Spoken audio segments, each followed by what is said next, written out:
Hey guys, it's Leslie with Intersection of Dope, your festival guide for the culture.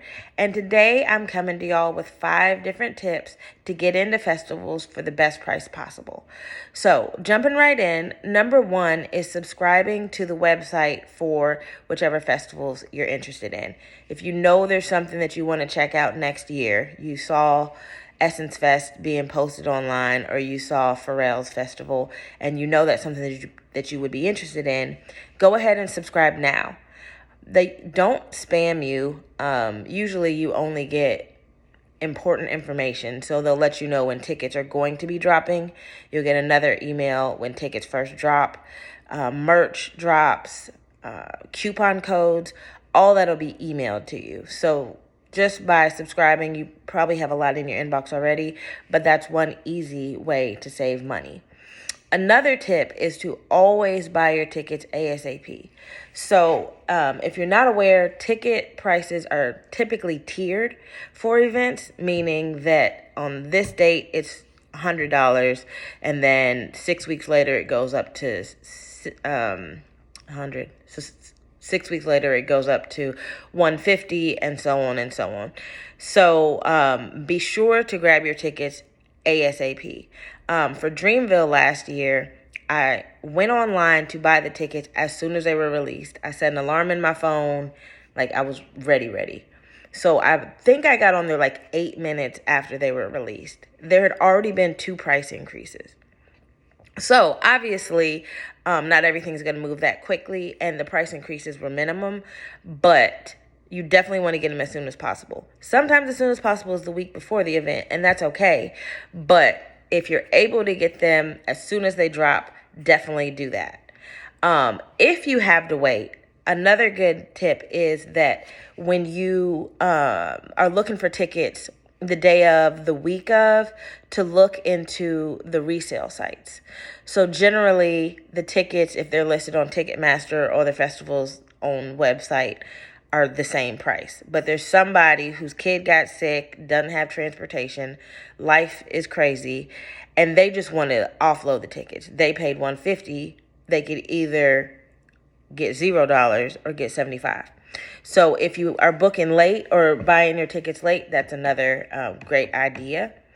And if you're on the website when they first drop and you're watching the prices go up, the Beyonce ticket prices was a prime example where they were supposed to be listed for like $78. I think the least expensive was around $100, but the day that they were released, they were selling in the thousands. I saw the same thing for the NBA All-Star Weekend when they were released a few weeks ago. So AI and bots and a bunch of tech words I'm not really familiar with can see the demand on the website and they price it accordingly. Ticketmaster has also started doing this, and if I remember right, it's called a platinum ticket. If you click on the little information, the eye with the circle on the side, it tells you that they're not VIP tickets. It's basically platinum pricing, meaning you get to pay more because a lot of people are interested in them. In those moments, let everything cool off.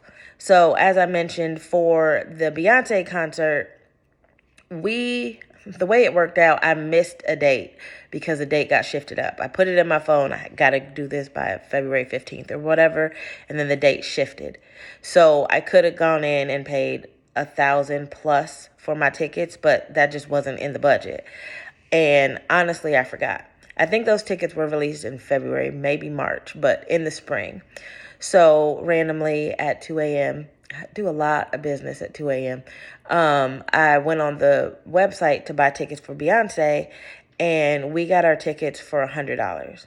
$100, obviously, we're not in Club Renaissance, but we in the room. We watching the Jumbotron. We are feeling the vibes, absorbing the energy. So that is a good tip. Give it about a week to cool off. If you know some other festival or something else is dropping, everyone's attention is going to shift.